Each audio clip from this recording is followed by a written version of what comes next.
Puikus laikas užduoti klausimus žmonėms, kurie kalbėjo. Ponui Olekui ir poniai Melnikieniai. Tikiuosi klausimų bus, o mes galime pratęsti. Ar jau ponas Olekas prisijungia? Mus girdite? Aš iš tokio laikmečio, kaip visada pasiruošėme, sakyti. Pone Olekai, ar jau galima jūs paklausinėti? Taip, tikrai taip. Gerai. Porą klausimų iš jūsų gražaus pranešimo. Minėjote, kad kai kuriuose valstybėse galioja kitoks teisinis reguliavimas, truputį kitokia sąnaudų struktūra. Manau, kad viena iš tokių valstybių yra Ukraina. Protestai Lenkijoje, kelių blokavimas, lietuvininkų atsargus pasisakymai, kad mes irgi turėtume atsižvelgti ir į savo rinką. Kaip Jūs manote, Europos Sąjunga gali šiandien dienai įsileisti pilnai Ukrainą tokią, kokia jinai yra? Aš turiu omeny ekonomiškai, apie politinius klausimus mes turbūt net nediskutuojame, viskas aišku. Na tai Ukrainos įsileidimas yra susijęs su dviem aspektais. Vienas tai yra parama Ukrainai, antras tai yra atitikimas europiniam standartam. Ir tada, kada mes stojom į Europos Sąjungą, kada stojo kitos šalys, kiekviena šalis stojant į Europos Sąjungą turėtų tuos standartus atitikti. Tai šiandien mes tam tikrą prasme aukojamės ir padedam žmonėm, kurie žūsta ir kurie kovoja už savo ir mūsų laisvę.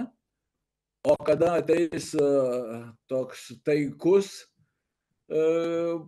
metas, tada ukrainiečiai turės atitikti mūsų standartus. Ir čia yra dvigubas toks vėlgi aspektas.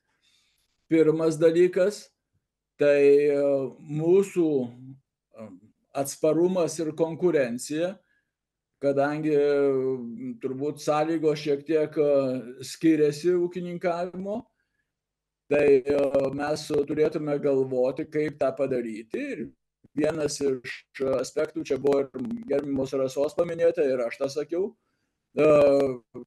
naudotis šalia pagamintų maistų, trumpusios grandinės. O kitas dalykas yra tai, kad vartotojas laukia tos pačios kokybiškos ir pigesnės produkcijos. Tai čia visada bus tarp pasiūlos ir paklausos tas balansas, kuris nusistovės. Bet aš tikrai tikiu, kad ir apskritai Europos Sąjungos ūkininkai, ir Lietuvos ūkininkai gali drąsiai priimti ir ukrainiečius į bendriją ir puikiausiai išgyventi, nes ne tik atsiranda konkurencijos dėl savo produkcijos, bet ir atsiranda ypatingai didžiulė rinka, jeigu mes perslausim, ūkininkausim, čia iš gerbiamos Rasos paminėtos tos komercinės 30% atsivers puikiausios galimybės savo produkciją realizuoti dideliai Ukrainos rinkoje. Ačiū. Ir kitas klausimas, vėlgi išplaukiantis iš jūsų pasisakymų. Mes mažinam pesticidų kiekį, ieškom naujų alternatyvų, ieškome įvairių galimybių, kaip padaryti produkciją kuo sveikesnę, kuo mažiau chemikalų, kuo draugiškesnė aplinkai. Tačiau, kaip rodo statistika, ekologinis ūkininkavimas traukiasi. Ar čia nėra kažkokio priešiškumo arba padaryta klaidų? Na, čia turbūt vėlgi galima keletą aspektų žvelgti. Pirma, tai ekologinis ūkininkavimas buvo, turbūt žymiai patrauklesnis, bent ypatingai tiems stambiesiems ekologiniams ūkiams, kurie sugebėjo prisitaikyti prie tų sąlygų ir gavo tam tikrą paramą. Iš kitos pusės, matyt, keičiantis laikui, atsirado ir kitų galimybių, nes turbūt tie ūkiai ypatingai stambus, jie labai imlūs. Čia vėlgi kolegų pacituosiu gerbimą kolegę Rasą, kad jį paminėjo, naujausios valdymo reiškia, metodikos rodo, kad judėti tą kryptim, kur didesnis pelningumas, tai matyt žmonės tą pasirenka. Ir kitas aspektas tai yra pačių mūsų vartotojų poreikis ir įsiugdymas tokių tradicijų vartoti vienokį ir kitokį maistą. Nes aš matau daug labai tokių priešingybių. Žmonės vieni negali, sako, įpirkti sveikesnio maisto, bet traukia ne visada net kontrabandinės, o labai brangias cigaretės ir leidžia pinigus dūmais. Tai kas svarbiau žmonių prioritetų, ar sveikata, ar tikrai pinigų neturėjimas, ar jų išleidimas kitokiam, tokiam neigiamiam, netgi sakyčiau, įpročiam. Tai mes turim užsiauginti vartotoją vartoti lietuvišką medų iš Lietuvos bityno, o ne atvežtą kažkokį pageltonintą skystį iš Kinijos ar kur kitur, už kurį gali sumokėti mažiau. Tai čia toks dvipusis projektas. Aš visada galvoju, kad mes turim ir politikai, ir valstybės,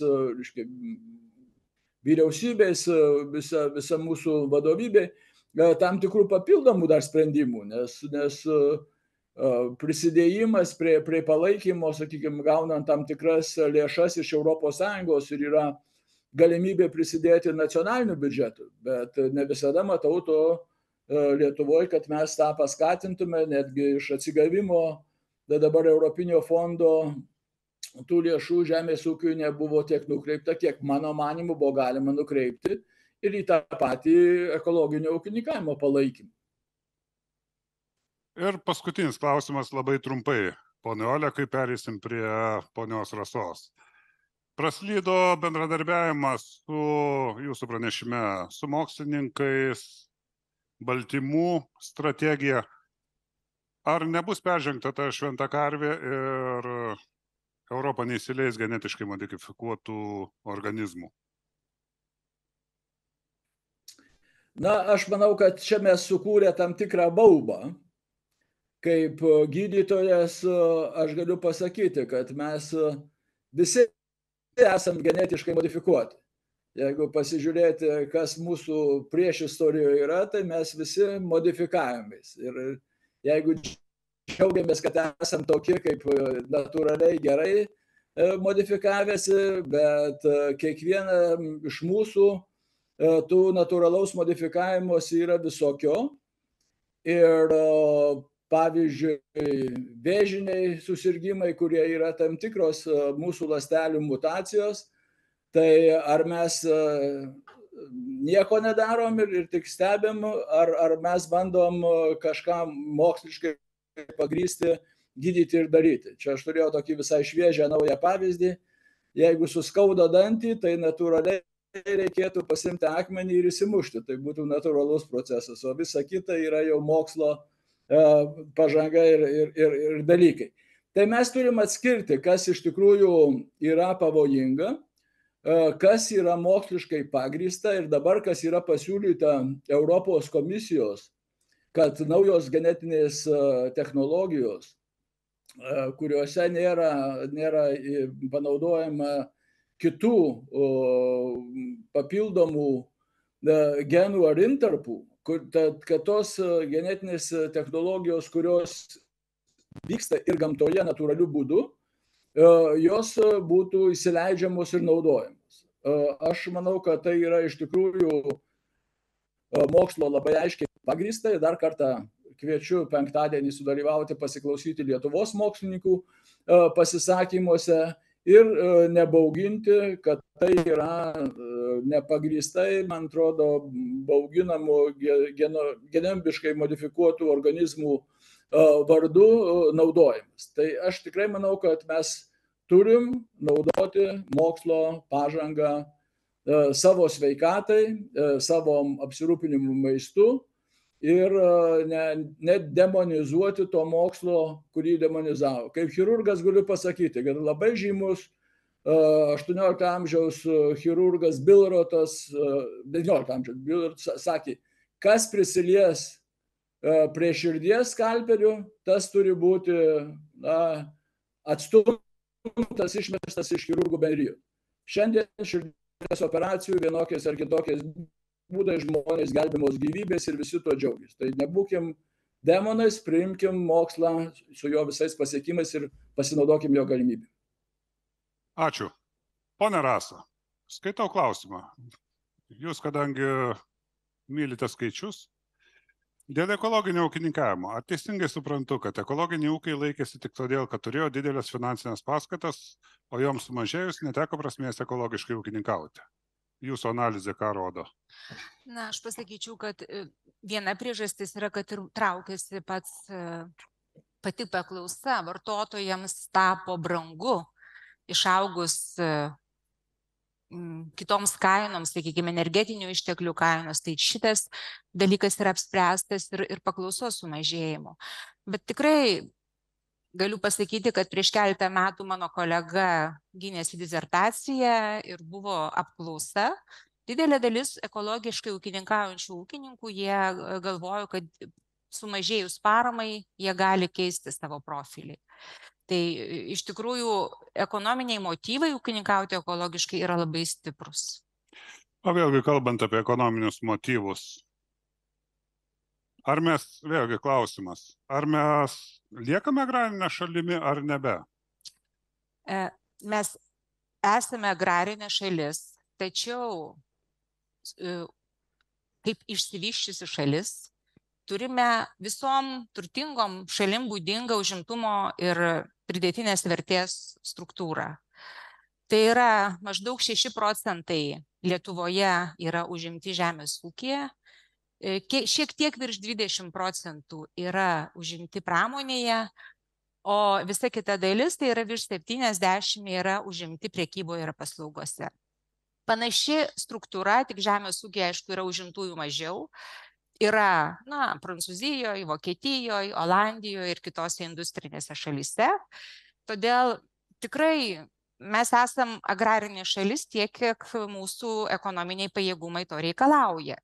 Mūsų didesnis užimtumas žemės ūkiai, nei, sakykime, kitose šalyse yra tai, kad mes neturėjom to, tas buvo virsmas mūsų į rinkos ekonomiką šiek tiek kitokiom sąlygom, negu, sakykime, formavosi užimtumo struktūra žemės ūkyje vakarų šalyse. Tai yra pas mus tikrai buvo labai daug žmonių, kurie kažkaip nori sieti save su žemės ūkiu, pensijoje būdami, jie ūkininkauja, todėl užimtumas santykinai yra didesnis, bet jisai palaipsniui mažėja ir jisai mažės priklausomai nuo to, kiek žmonių norės atsisakyti to ūkininkavimo kaip papildomų pajamų šaltinio. Vėlgi pagal klausimą. Pernai informacinės technologijos indėlį į BVP nusileido žemės ūkiui. Žemės ūkis pralenkė. Ar tai buvo išskirtiniai metai, ar visgi tendencija? Taip, čia labai geras jūsų klausimas apie tą pridėtinę vertę. Žiūrėkit, vaistai kuria didesnę pridėtinę vertę negu žemės ūkis, bet mes nevalgom vaistų. Tai yra vartotojų krepšelis diktuoja gamybos struktūrą. Ir kaip aš mėgstu pasakoti, kad žemės ūkis kuria labai mažą pridėtinę vertę ir kai ta žaliava mėsa patenka į mėsos perdirbimo kombinatą ir tampa dešryte, jinai jau netokia sveika kaip natūrali mėsa. Tada mes prisivalgom tokios perdirbto produkto, kurį reikėtų degustuoti retkarčiais, o nevalgyti kiekvieną dieną, mes tada nubėgam pirkti papildų, kurie yra dar didesnės pridėtinės vertės produktas negu ta mėsa. O kai jau galiausiai ir tie papildai mums nepadeda, nes iš tikrųjų gal ir neturėtų padėti, mes bėgam nusipirkti vaistų, kurie yra dar didesnės pridėtinės vertės produktas. Aš esu iš tų žmonių, kurie absoliučiai kategoriškai nesutinka su požiūriu, kad Lietuvos žemės ūkis kūrė mažą pridėtinę vertę ir aš tą galiu įrodyti ekonominiais argumentais, nors esu žemės ūkio patriotė. Ačiū, mes jumis tikime. Dėkui visiems. Prašau. Tai sakykite trumpai, nes mūsų laikas baiginėjasi ir mūsų laukia Marlena. Dar ne, tai dar galima, puiku. Tai tada tvarkingai atidžiai. Gerbiama Rasa, gal galima kokius 2-3 akcentus pagrindinius. Ką reikia padaryti, kad kooperacija kaime mažų ūkių ir vidutinių, tame tarpe vidutinių, plėtotųsi. Organizacinės struktūras kažkokias kooperacijai kurti, nes mano supratimu patys ūkininkai, ypač smulkus, lėtai jie greičiau numirs, negu susikooperuos. Ką padaryti, kad kooperacija aplenktų ūkių nykimo procesą? 2-3 akcentai. Prisistatykite, kas klausimą uždavė. Alfonsas Brazas, esu Juozo patarėjas, Poliko. Taip, kooperacija yra tokia, kaip sakyt, viltis tokia mūsų, kad jinai kažką išspręs, bet aš manau, kad prielaidos, kurios, sakykime, lėmė kooperacijos labai didelę sėkmę iki karinių laikotarpių, jos šiuo metu yra visiškai kitokios ir aš tikrai labai esu skeptiška, kad visi ūkininkai įsitrauks į kooperacijos procesą ir pasakysiu, kodėl. Iki karinių laikotarpių ūkininkai kooperavosi, nes negalėjo pasirinkti kitų veiklų, jų tiesiog nebuvo. Augo miestai, reikėjo sukurti perdirbimo pramonę, kad maistą išvežti į miestus. Valstybė prisidėjo, ūkininkai visi buvo maždaug vienodo dydžio, taip vadinami moksliškai homogeniški ūkiai, ir jie kooperavosi, nes tai jiems ekonomiškai apsimokėjo. Šiuo metu situacijos tam nėra, perdirbimo pajėgumų yra pakankamai, galima, sakykime, ir pačiam investuoti ūkyje, nes atsirado maži pajėgumai, galima parduoti produkciją perdirbėjui. Ir suprantat, ir jeigu tavo veikla nesėkminga, tu gali tiesiog nebankrutuoti, o išeiti iš to ūkio ir užsiimti kitą veiklą, nes žemės ūkis kaip ekonominė veikla konkuruoja su kitom veiklom, su pramonė, su paslaugom. Todėl tų prielaidų kooperacijai nėra. Tačiau egzistuoja labai sėkminga kooperacija Lietuvoje, ta tinklaveika, kuri niekur statistiškai nesispindi, sutartinių santykių nėra, bet asociacijos kūrė platformas ir tos platformos vystosi ir aš pati asmeniškai dariau tyrimą, ypatingai sėkmingas sukurtas sektorius didelės pridėtinės vertės kaimo vietovėje yra kaimo turizmas, kuris sukurtas yra nuo nulio tinklaveikos dėka. Tai tokių pavyzdžių yra daugiau. Todėl mes tiesiog, jų nematom statistikoje, mokslininkai, suprantat, ko statistikai neapčiuopia, ne visada mėgsta apie tai kalbėti. Tai kooperacija vyksta, tiesiog jos formos yra pasikeitę. Pone Rasa, vėlgi, jūs labai gražiai papasakojate apie žmonės, vakarietišką modulį, kurie nėra tikrieji ūkininkai, kurie turi darbą, kurie turi žemės ūkios, kažkokį žemės klipelį, nebūtinai žemės ūkis labai įvairis rytis. Kaip atrodo jų pajamos iš hektaro? Kiek jos mažesnės už didžiųjų ūkių, kurie turi super techniką robotizuoti su patarėjais konsultantais ir tokie, kurie kiek užaugs, už kiek parduosiu, svarbu, kad būtų pelninga. Jaučiu jūsų skepticizmą. Ne, man įdomu skaičiai. O man klausimas yra toks, o kodėl jūs skaičiuojat pajamas iš hektaro? O kodėl jūs neskaičiuojat pajamas vienai darbo valandai? Arba neskaičiuojat pajamas kapitalo eurui? Tai žmogus, kai dirba, pavyzdžiui, ūkininkai, jie pasiskaičiuoja, kiek jie turi dirbti. Jeigu aš dirbu vieną mėnesį savo pusėje hektaro, reiškia, ūkyje, ir gaunu 1000 eurų papildomų pajamų atostogų metu, pavyzdžiui, pajamų, reiškia, skaičius jau visas išlaidas, ir aš noriu tą veiklą užsiimti, tai yra puiku. Vaikai man padeda, visi, reiškia, gal dar padeda kažkokie kaimynai. Mes, suprantat, mes galvojam, kad kuo daugiau reikia to maisto pagaminti, bet iš esmės, nors visi kalbam apie maisto trūkumą, bet kiek parduoti produktą, tai yra labai sunku. Konkurencija yra didžiulė. Tai aš pasakysiu, jūsų tas klausimas į tašką, apie ką aš kalbėjau. Jeigu žmogui yra naudinga, tai nesakykim, tavo ūkis neefektyvus. Jisai pats nuspręs, kada jo ūkis neefektyvus ir pats pasitrauks iš rinkos. O kodėl taip liūdnai? Kaip sakot? Kodėl paskutinis sakinys toks liūdnas? Ir jeigu jis nuspręs, tai pasitrauks iš rinkos, o ne tai, kad kas nors, reiškia, iš politikų arba, man labai nepatinka. Aš tikrai esu tokia, įvairovės šalininkė. Turi būti, baigėsi tie ūkiai kaip tarybiniais metais, čia daugelis jų neįgyvenot, būdavo kažkokios reformos, ūkiai sustambinami, praeina kažkoks padaromas sprendimas partijos viršui, tada jie supadalinami, tada vėl. Dabar ūkiai yra grindžiami įvairovė. Kiekvienas ūkininkas nusprendžia, kaip jam efektyviau elgtis, nes jo ištekliai yra labai riboti. Vienur yra kalvota, kitur yra lygumos. Reiškia, kaip tie sklypai suformuoti. Tai todėl aš tikrai pasakyčiau, kad mes pirmiausia, tas mano moto, kiekvienas ūkis yra svarbus. Jisai svarbus kaimui ir jis yra svarbus vartotojui, nes kitaip jis neegzistuotų. Taip, dar vis Marlen neturim. Tai jums, ponia Rasa, nepasisekė, dabar galėsiu jūs paklausinėti. Ten yra norinčių paklausti.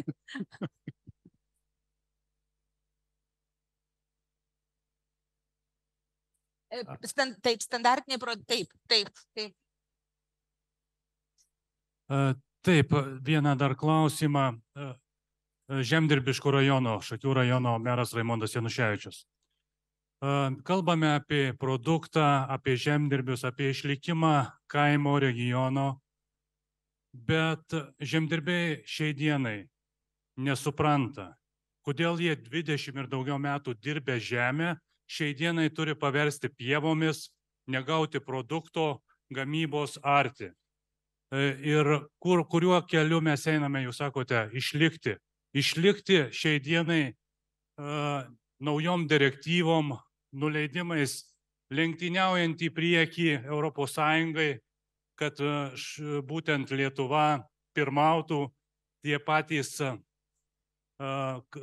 melioracijos kanalai, kurių plotas padidintas, pasirodo iš visų Europos Sąjungos, tik 7 tą vykdo, tarp jų Lietuva. Kažkodėl pirmaujame mes ir tas išlikimas, kaip stabdyti normų, direktyvų ir noro žemdirbiam dirbti, nepridedant biurokratinio kiekio darbo, tam, kad, kaip jūs sakote, ne tik grožėtis kaimu, bet kad jis ir kurtų pridėtinę vertę. Pristatykit. Šakių rajono meras Raimondas Januševičius. Ačiū. Aš gal neatsakinėsiu į šitą klausimą, jis yra skirtas politikams. Taip, tai gal tada gal jūs norite pasakyti? Pakomentuos. Mes matom čia. Jeigu galiu, tai ačiū gerbiamas merė už klausimą. Ir aš manau, kad čia vėlgi du aspektus matau. Vieną dalyką, tai kad iš tikrųjų mums reikia pabandyti prisitaikyti prie tam tikrų pokyčių, kurie vyksta nenumaldomai ir kuriuo mes galbūt anksčiau nepastebėjom ir neįvertinom. Sakau, tą, ką aš savo pranešime kalbėjau, tai nėra iš nieko. Mes, nors gerbiama Rasa čia nušvietė, kad gražiai mes turim gražių pasiekimų ir gražiai gyvenam, bet iššūkiai tai mums kyla. Pažiūrėkit, ar atsimenat, kada buvo taip apsemtas Kretingos rajonas? Pasakykim kretingiškiam, dabar nuvažiavę, kaip atrodo tie, kurie įsibridę užlieto miesto gatvę. Reiškia, gamta keičiasi ir tam tikrų priemonių mums reikia bendrom pastangom padaryti. Tai va šitie dalykai, mes juos turim protingai daryti. Aš pranešime kalbėjau, kad kai kurie siūlo žymiai sparčiau įdiegti vienas ar kitas priemonės, mes turim surasti tą balansą, galbūt pripažinti kai kada padarytas klaidas ir sugrįžti, pataisyti, kuo mažiau tų klaidų darysim, tuo bus geriau, bet tikrai nemanau, kad kiekvienas tik tai apie save galim nuspręsti už visumą. Kartais reikia susitarti ir tokių bendresnių dalykų. Aš nesakau, kad tos visos direktyvos, kurios buvo priimtos teisingos ir čia, ir komitete, ir parlamente, gana stipriai išsiskiria mūsų nuomonės tų žmonių, kurie dirbam Žemės ūkio komitete, žmonių, kurie dirba aplinkosaugos komitete ir požiūriai. Nu, ir mes bandom surasti tą teisingą kažkokią bendrą poziciją. Tai pat vienas dalykas, kurį mes svarstam, sakau, kiek įdiegti mokslo pasiekimus. Nežinau, kokia jūsų pozicija. Ar jūs sutiktumėt, kad iš tikrųjų mūsų mokslininkai galėtų padėti žemdirbiam, ūkininkam ir vietoj cheminių pesticidų jūs galėtumėt naudotis naujomis, labiau atspariom kenkėjams sėklomis, kurios duotų geresnį derlių, bet jos būtų prisiliestos mūsų Lietuvos genetikos mokslininkų ir panaudoti. Tai vėlgi čia, ar į vieną pusę, ar į kitą pusę. Kokią poziciją ir mes turim kažkokį bendrą konsensusą surasti ir tų bendrų priemonių pačių bendriausių laikytis. Ačiū labai. Mes jau turime prisijungusią Madeleine Mörtler, Europos parlamento narę. Dėkui ponui Juozui Olekui ir poniai Rasai Melnikienei. Klausome toliau.